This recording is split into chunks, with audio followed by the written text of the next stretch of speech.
My name's Katy Shapiro. I am an alcoholic. Hey. I'm from the far-off land of Raleigh, North Carolina. I have a home group. It's the Valley Group, so if you ever find yourself out there, we'd love to have you. We meet on Sunday and Wednesday night at 8 o'clock at St. Giles Presbyterian Church. I have a sponsor, and she has a sponsor, and I sponsor other women. And my sobriety date is December 26, 2014. So, with all that out of the way.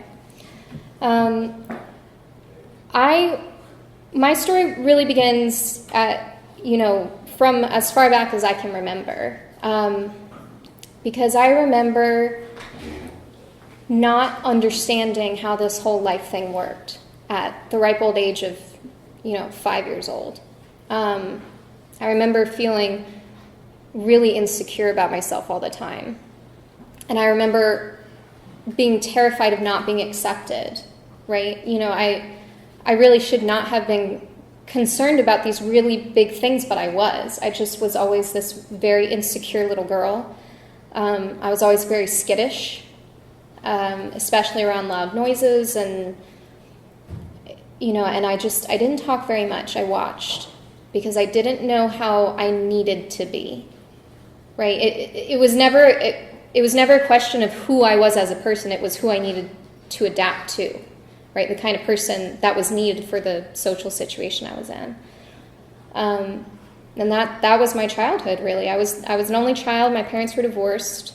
They both worked full time, so I didn't see them very much, but they did their best to raise me and support me.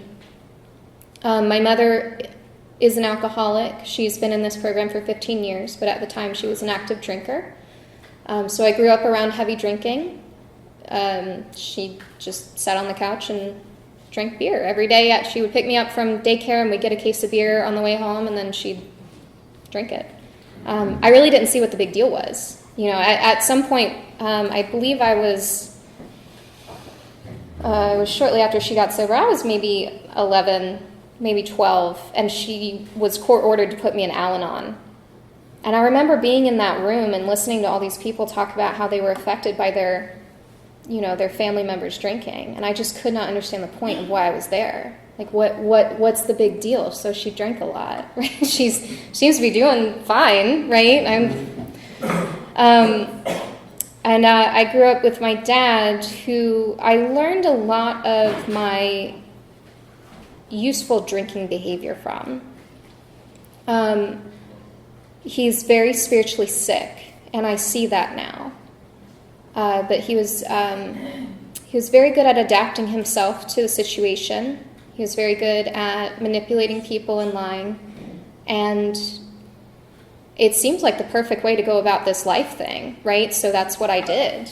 I manipulated people, and I lied to them, and when people smartened up, they stopped giving me, money, time, whatever it was I was using them for. When they decided, I don't really want this anymore, I just got new friends, right? Because that's what you do, right? You just get new friends. When I was about 15, I met this really amazing guy. And this whole time I was very angry. I was really angry and emotionally out of control, and I figured I'd just grow out of it, right? One day I'd figure it out. All these grown-ups seem to know what they're doing. I'll just learn how to do it. But I met this guy at a grocery store, and I just instantly fell head over heels for him. I mean, he seemed to have it all together, right? He was calm and rational. He had a job, money, car, right? He had long hair. I didn't know what else you could possibly want in a guy, really. So, and we were a little touch and go there for a while, but we ended up really dating when I was 17 and he was 19. And I really just felt like he was going to show me how to do this, right? Clearly he got the secret manual, right? And he would show me how to live. He would show me how to appropriately react and handle situations, not to hold grudges, just not have your life just revolve around resentments. And, I didn't know what that word was at the time, but that's how I felt. It was just, my life was just absolute chaos. And of course he didn't, because, he's human, right? And I need spiritual power for my problem, and which is me. And I ended up getting pregnant, and I was pretty much, my family just wrote me off. That was the final straw. I had been out of control up until this point, but this was really the final straw for a lot of them. And, we just decided we were going to give it a good shot, right? Like, I'll show you. I can be a great mom, right? Just because I'm a teenager, doesn't matter. And, and he was absolutely amazing. He got us a house, and he got a really great job, and we moved. It really isn't in the middle of nowhere, but it really felt that way to me. And I had my beautiful baby boy. I'd like to say that I didn't drink while I was pregnant, but I did, because I was spiritually sick, and I could not drink. But he came out perfectly healthy, thanks to his higher power. And I hated it. I really hated it. I hated being a mother. I hated having the responsibilities I did. I tried. I think in a primal way, I really did love him and his daddy, but it wasn't what I wanted, right? It wasn't what I wanted to do. And I did the best that I could, but it really wasn't very good. I was not a good mother at all. And then when my now husband, I'll just spoil it for you, we're now married, happily married. When my husband turned 21, I knew about drinking and alcohol and how great it was before this point, but now he turned 21, and it was like the floodgates opened. I finally, right, that was the only way I had found up until that point to manage myself. I could just, if I just drank enough, I didn't have to be anymore. I didn't have to be this horrible person that I was, that I couldn't help being. And that's what I did. I would, text him when he was on his way home, and I would ask him to get me alcohol, and it worked. And it was pretty downhill from there, to be quite honest. And I wish I had some big thing to tell you of what happened, but really, I just, 3 glasses of wine turned into 4, turned into 5, turned into 1 in the afternoon, turned into just drinking all day. I just had less and less of a reason not to, it felt like. And then I turned 21. And then I didn't have to feel so self-conscious anymore. I just bought my own. And then towards the last 2 months of my sobriety, I just didn't really see a point anymore. If I was awake, I was drinking. I really don't know what happened with my husband or my child or anything. I really don't remember the last 2 months of my drinking at all. And I don't think I got into too much trouble. I feel like I would have heard about it, but I really don't remember it. Like I said, if I was awake, I was trying to be as blackout as I could, as quick as I could, because, like I said, what was the point? What was the point anymore? I had this idea planted in my head by my mother when I was about 15, I think.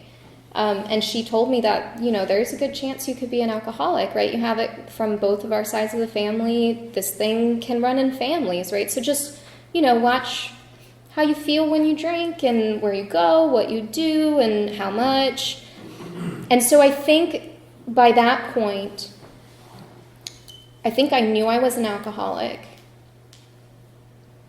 So I didn't know what else to do except just to hope one day I didn't wake up after I went to sleep, right? And then one day the doorbell rang, and I woke up with a pounding headache, and I didn't really know which way was up, and I seriously considered chugging a glass of wine before I answered the door. And I opened the door, and it was my entire dad's side of the family on my doorstep. And I didn't really, they seemed to know there was a reason for them being there. So I figured I'd just catch up. They seemed to know what they were doing, so I figured I'd just play along. Eventually I'd figure it out. And they came in, and the first thing that I learned was that it was Christmas. I didn't have any idea. I was too busy drinking. And the second thing I learned was that they had asked to use my house as the family gathering place for Christmas, because it was in between a lot of the family members who were kind of all over. And apparently I was very enthusiastic about the idea. I don't remember that, but I totally believe it. And then the third thing I learned is I had told them that I would take care of everything. Food, drinks, clean house, and I just had no recollection of any of this. I really didn't. It was pretty bad, because I had spent all of this time up until this point trying to create this perfect facade, right? I felt like I had so much to prove, right? I was a pregnant teenage mom. I got pregnant when I was a teenager. I was this, massive screw up, right? So if my life looked perfect, then it clearly was. And I worked very hard on that. And my house was absolutely spotless all the time. My son obeyed me, for everything I said. And my husband never had anything to worry about. Like he never came to me with any problems. So it was fine. Everything was fine. And then this day, it felt like all of that just came crashing around me. I really did. All of this. The facade was over, right? I had a problem. I had a huge problem. And there was no hiding it anymore. And I called the only person who I thought could help me, which was my mother. And she knew something was going on, but she stayed far away. And I thank her so much for that. But I called her and I said, can you please help me get to a meeting? I don't think I can make it by myself. And so she told me to meet her at this meeting called Principals Group in Raleigh. It was close by where I lived. And we went, and I was absolutely terrified out of my mind. I really was. Because she seemed to know everybody who was there. I mean, she was only 11 years sober by this point. So, and then she introduced me to all these other young women, and I'm pretty sure she gave them a heads up that I was coming, because they all seemed so happy to see me. And they were like, how are you doing? We're so glad you're here, right? How are you? And I'm over here just like, can you please chill, right? Like, I don't know how much you're getting paid or like why you're so happy to see me, because I felt like I had crawled out of the gates of hell. I mean, I really just felt like complete trash. And they were just nothing but happy to see me. It was really bizarre, and I hated it. And I ended up going back there again. They met on Tuesdays and Thursdays, so I went back again that Thursday, and I still didn't like it. I didn't like the people there. I didn't like the whole idea of not drinking. I just didn't know what to do, and I ended up calling my mother and telling her. I told her, I was like, I don't know where else to go, right? Like, I've been to 2 AA meetings, and it's just not working, right? Like, I don't know what else to do. And she was telling me everything she could think of to talk me off the ledge. She really was. And she said, Katy, please, just go to one more meeting. Go to a different meeting for me, please, before you throw in the towel. I said, fine, I'll do that. And this is how I know God works in my life. This was my first example of a higher power, because I needed examples. I needed to see this higher power y'all kept telling me about, right? Who's just somehow there all the time, right? And this was my first real example of that, is she asked me to go to just one more meeting. So I went to one more meeting. I picked a random meeting, the one closest to my house. It was called Nightdale, and they met on Fridays. And so I went. And I showed up late, and sat in the back of the room.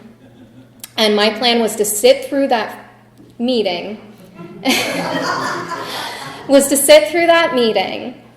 and walk out and figure it out, right? Clearly AA wasn't the thing for me. But she asked me to go to one more, and for my love for my mother, I was going to do it. And I sat in the back, and this woman at the front of the room saw me, and she didn't recognize me.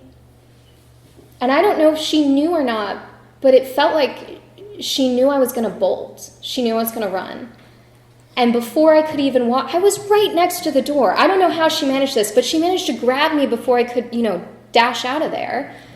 And she gave me her number, and she also took mine. And she said, well, I'll give you a call. I promise. I said, okay, but, it's up to you. And I left. And there was something about her. She was different than everybody else. I don't know what it was. But by this point, I'm pushing 30 days sober with nothing. Don't recommend. But I was already starting to go a little crazy. And I just knew I was getting to that point of desperation where I was terrified of drinking again because I knew what that looked like. It was miserable. There was no positive about it. It was just absolute misery. Not only my misery, but everyone around me. I could see just how destructive I was being to everyone, and I just couldn't stop myself. But I was equally terrified of not drinking because I didn't know what that looked like. What is life without drinking, right? How could you possibly live without drinking? I don't understand. But there was something about her, and she promised she would call me. And I said, okay, I won't drink, because she said she'd call me. And they met Mondays and Fridays, so I think she waited to see if I showed up to the next meeting, which was a Monday. I don't remember details like this normally, but I do remember this. She didn't see me at that meeting because, remember, AA didn't work for me. And then she called me that Tuesday, and she said, hey, I missed you at the meeting. And I said, yeah, I was busy. She said, oh, okay, well, there's this meeting I love going to on Thursday nights. I was wondering if you wanted to come. And I said, yeah, that'd be fine. She said, okay, text me your address, I'll pick you up. And so now I can't drink until Thursday, right? Because she said she would pick me up. And I am dying here. Like, I am just hanging on by my fingernails to this thing. But she said she would pick me up and take me to this meeting. And she picked me up. And on the way there, she was asking me questions. How long have you been sober? Are you married? Do you have kids? Do you have a sponsor? And I said, well, I guess I'm like 30-ish days sober. I don't really know. I'm married, have a kid. I don't have a sponsor, all that. And she goes, okay, all right. And so we get to the meeting, and it looked like a hospital. It was a weird-looking church to me. Because my mom took me to AA meetings for a long time when I was a teenager, because that's what she had to do to stay sober. So she would shove me in some back room. And so I wasn't unfamiliar with AA meetings, but this was a really weird-looking church to me. It looked like a hospital. And she walked me in, and it's like now it was like a lobby of a hospital. And I had no idea where we were. And we had to walk through this huge metal detector. And then there was the security guard, and she just gets over. It was the most amazing thing. She gets over and she spreads her legs and puts her arms out, and she's just waiting. And the security guard wands her down, right? And she goes, okay, your turn, right? And I'm thinking, what kind of AA meeting is this? Where is this woman taking me? I don't get it. But the whole time she was just so cool as a cucumber, right? She was walking on air to this thing. And I just remember thinking, okay, I don't know what kind of AA meeting this is, but I really like her. I want to be like her. And so I let them wand me down. They had to scan my driver's license, and we had to go into this elevator that you needed a pass to open or something. And they walk us into this room with people, and there were some people who had street clothes, and there were some people who had hospital garb, and she sat down and she just started telling her story to these people. I later learned that this hospital place we were into was a treatment center called Wakebrook, formerly known as ATC out in Raleigh.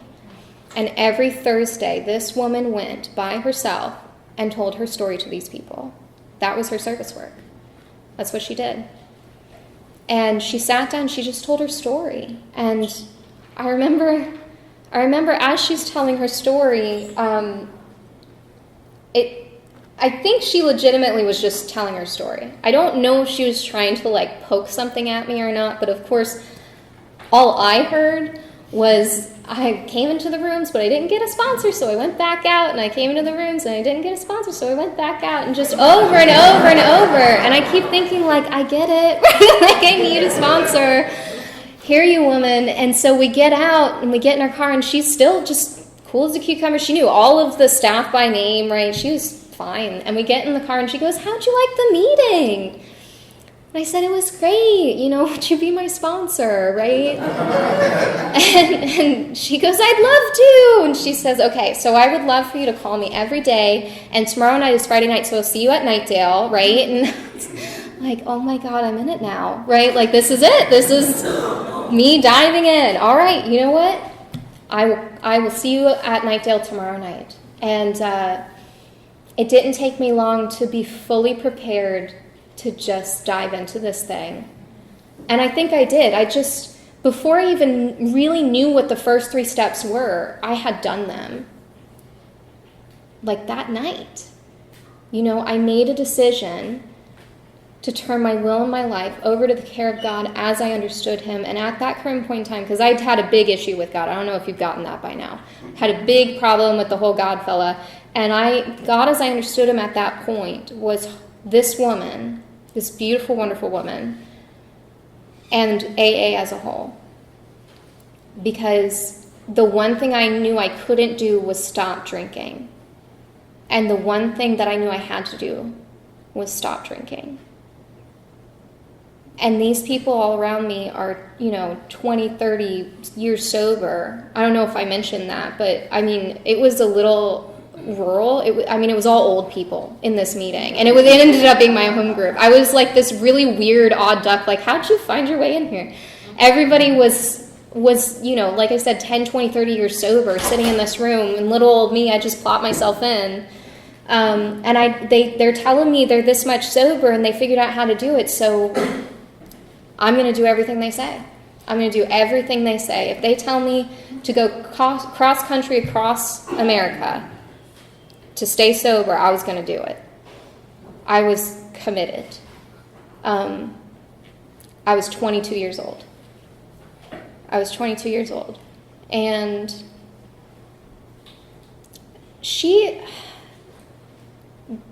was the most amazing person. She really was. God, my higher power put her in my life, honestly. Because I'm a big fan of sponsorship. Big fan, right? I couldn't have done anything without her. I just didn't get it, right? I didn't, I kind of got it, but she just had this way of saying the exact same thing in a way that just made complete sense. And I called her every single night, without exception, right? I didn't care what I was doing or where I was calling her. I was calling her to check in because that's what she told me to do. And then Monday and Friday nights, I was at Nightdale, my home group. Thursday nights, we went to Wakebrook together because she's my sponsor now, right? So if she's going there, you better believe I'm going there. And then on Wednesday nights, we went to Wendell, which was a regular meeting, but we met an hour early, and we read the big book together. And as we got to the steps in the big book, I did the steps with her. And like I said, I just dove into this thing. My life, I ate, breathed, and slept this program because I think I knew that my life depended on it. And I translated that to mean that every single thing that I was told to do, I had to do like my life depended on it. And I believe it did, right? I knew if I cut myself even a little bit of slack, there was not going to be an end because that's how I am, right? If I skip one meeting, I'm going to skip another meeting. and then I'm going to forget to call her. And then I lied. And there's no end, and then I'm back out there, right? So I did everything. And she helped me go through the steps. I remember my amazing husband, when I was about 3 months sober, he looked at me and he just said, like, when am I going to have my wife back? Right? Because I was gone. I worked on the weekends. He worked 9 to 5. And by the time he got home, I was dashing off to do some AA thing again. Right? And he just was understandably frustrated, I think. First of all, he didn't believe me when I said I was an alcoholic. I guess I was that good at hiding it. And then he didn't understand why I had to go to this AA thing. And I just looked at him and I just said, I hear you, I do, but I have to do this. I have to do this. And I still don't think he really understood, but I know he saw how desperate I was. And he just immediately backed off and said, okay, if you say you have to do this, then fine, do it. Whatever you got to do. And he's so wonderful. He's still like that. I mean, I'll now I go to a long-term treatment center in Raleigh and I give women rides. And some nights I don't get home till like 11:30 because I don't know what I'm going to be needed for, right? A woman might need to talk to me and we'll be in my car for, half an hour, just talking. And, they always ask me, like, is your husband going to get worried? And I said, oh, no, he's fine, right? Like, he knows the drill. And he runs my phone to me if he doesn't recognize the number because he knows it could be a woman calling me, right? Like, he's been the most amazing supportive person in all of this. But in the beginning, it was hard for him, and I understand that. When I was about a year sober, my sobriety date aligned perfectly with the elections in my home group. And this is where my sobriety really took off. Because my sobriety date, like I said, is December 26, 2014. And most of the service physicians in my home group at the time were about a year sober. And we had elections that started in January. And so, of course, when we sat down at that business meeting, we're going over all these service positions, and this idea of an intergroup rep came up.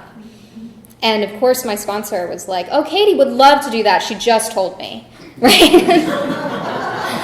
I was like, yep, I'm all for it, whatever it is.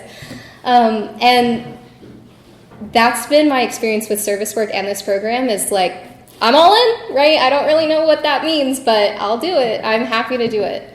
And it was amazing because I walked into this room. So we have intergroup, and for those who might not know, a lot of the service positions like H&I, corrections, grapevine, are run through the districts, but because Raleigh's so big, we separated them out, and so we have intergroup and district. So that way we don't have like 3-hour-long business meetings, right? They can each have their own time. And so my job as the intergroup rep was to go to the intergroup meeting and report back to my group. That was my job. That was it. But I walked into this room, the intergroup meeting. I walked into this room and it was full of people like me. They were just ready to go. They had so much energy and so much passion. And the idea of going to some place like a prison or a treatment center absolutely excited them. And I just took it and ran with it, right? I was ready to go. And so rather than simply report back to my group, and this is kind of the story of my life and the kind of person I is, rather than simply report back to my group what intergroup is doing, during the year that I was an intergroup rep, I first got them signed up for the hotline as a group.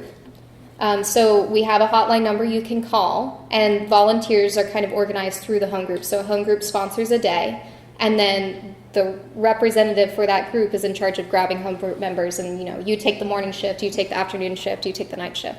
So I got them all signed up and hooked up with that. And then I heard this really great idea where there were prisons in the area, and they needed money to pay for literature there. And there was this cool thing you could get. It was a little coffee can, and you could put it in your group, and then for people who were interested in contributing money, they could put money in the coffee can. And then it would go on and become literature in prisons. And I was like, well, that sounds great. So I got them a coffee can, too.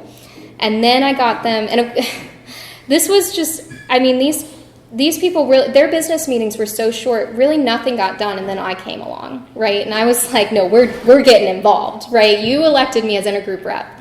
So I'm getting this done, and with their permission, of course.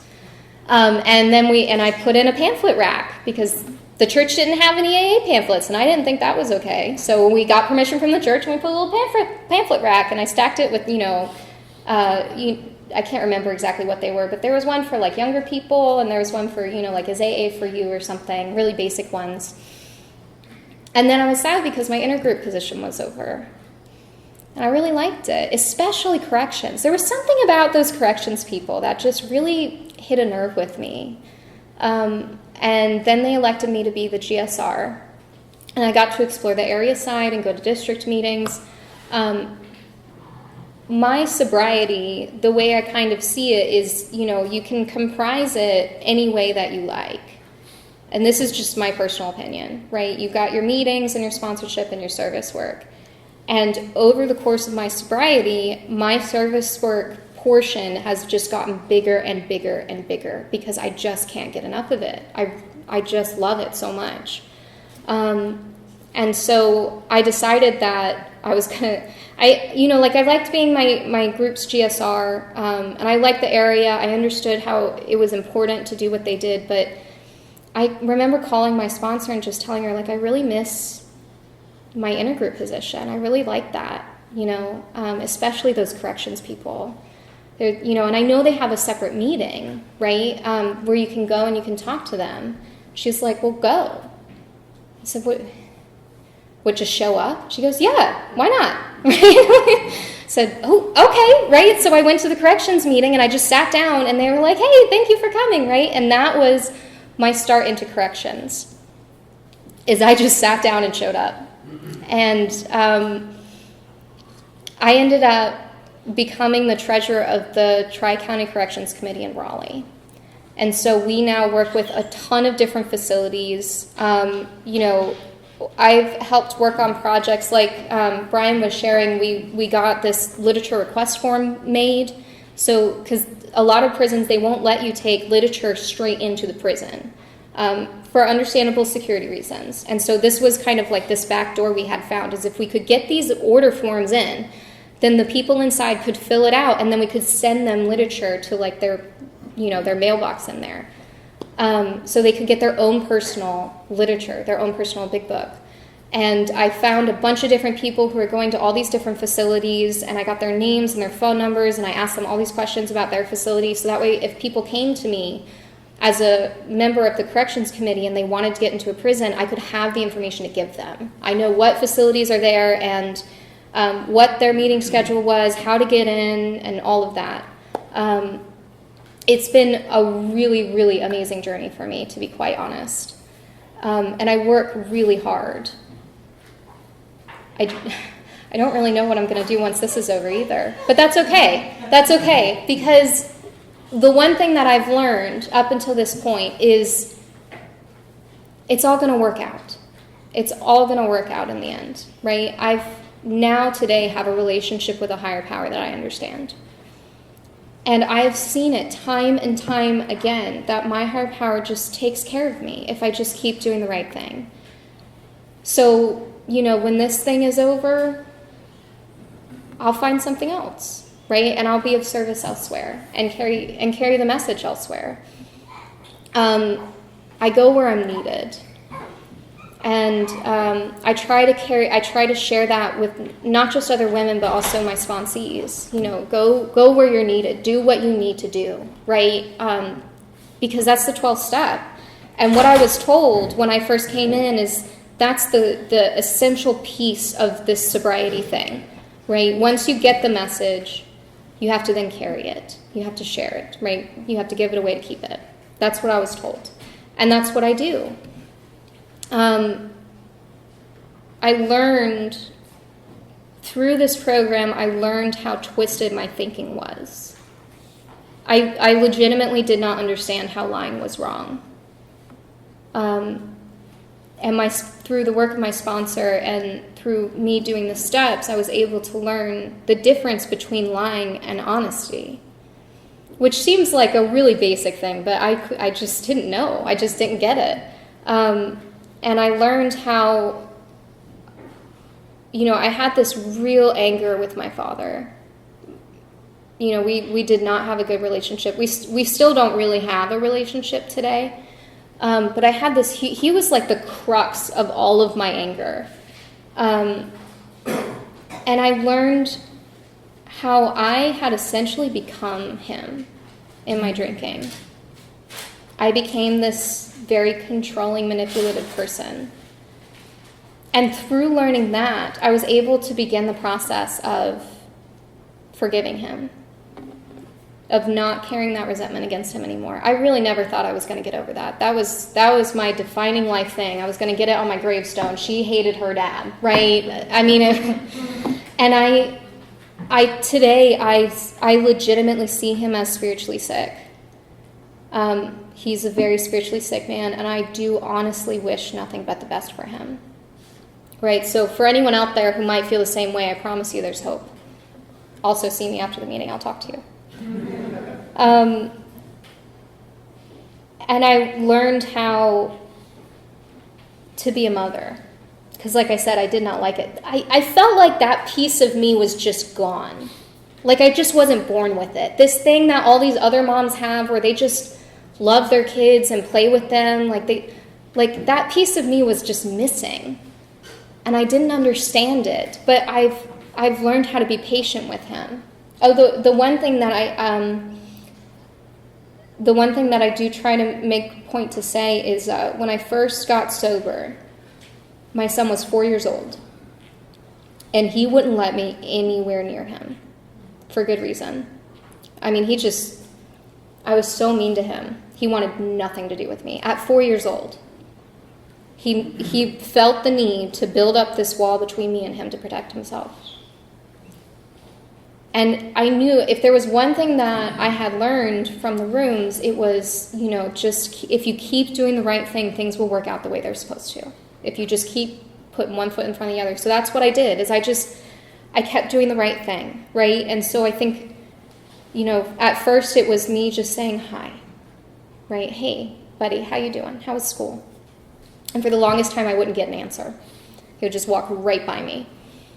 And then, and then one day he said, it was fine. And I was like, yes. He said it was fine, right? And then later on, I'd tell him I loved him, and I would try to ask him questions about his day, and he slowly started talking to me more and more. And then I started working on, bedtime story, right? Daddy always did bedtime story. He wanted nothing to do with me. And I kept asking him every night, buddy, do you mind if I read you your bedtime story tonight? And every night I was like, nope, Daddy. It's like, all right, Daddy, you're up, right? It's bedtime. But then one night he said, fine, if you want. And then I was able to touch him, right, on his shoulder, and he wouldn't flinch. And I was able to slowly, more and more, I could hug him, right, and then I kissed him. And it got to a point where the other day I had to run out for another AA thing. And he said, Mommy, don't go, right? Like, we want you here. We want you to hang out with us. And I promised him, buddy, I will get out of there as soon as I can. I will come home and play video games with you, I promise. And it did take some time, but I was able to rebuild that relationship with him to the point where now he doesn't want me to leave. And if you told me that 4 years ago, I would have laughed in your face, right? Like, I don't know if it's ever going to happen, right? He hates me. Look at him. But he does. He loves me today because he sees that I'm doing the right thing. He sees I'm trying. I'm doing the right thing. And my husband and I, our marriage went completely on the rocks there for a bit. Not just me, but also him. He had his own issues. He said he doesn't mind me mentioning that because I do think he's quite amazing. And I'm not saying that AA can save your marriage or anything. Absolutely not. It doesn't have that power, right? But through the work of this program, I changed myself. And through the change in myself, I was able to rebuild my marriage for the better. So now it's stronger than ever. And the same thing happened with my son. He didn't change. He's 4. He didn't do anything. I changed, right? I changed and completely overhauled everything about myself, which was a good thing because I needed that. I don't have any way to convey the appreciation that I have for this program. The fact that I'm able to start my life over at 22. And I have nothing but a bright future if I keep doing the right thing. I mean, I have people who are older than me tell me all the time, I wish I got sober when I was your age. And it reminds me that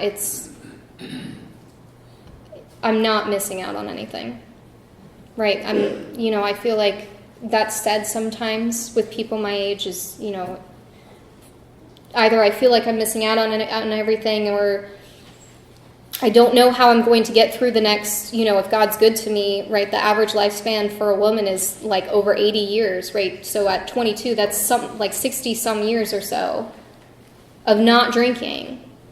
I mean, that's absolutely terrifying. It was terrifying to me when I first came in, but by listening to the old timers, I was able to not look at it as 60 some years. It's just today.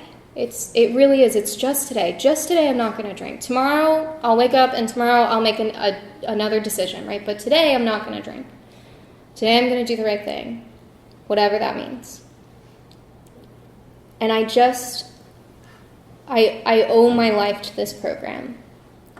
And I was told the only way to repay that debt is to carry the message to the next person, and I take that very seriously. And I make it my mission. It is my number one mission today. It's more important to me than anything. Because if I don't have it, if I don't have sobriety, I don't have anything. I just don't. I was well on my way to losing my husband and my son. I probably would have gotten locked up eventually, right? Just because it hasn't happened yet doesn't mean it can't. And I know that in my core. So I do all the right things like my life depends on it, because it does. And I think with that, I think that's all I got today. So thank you so much for having me here.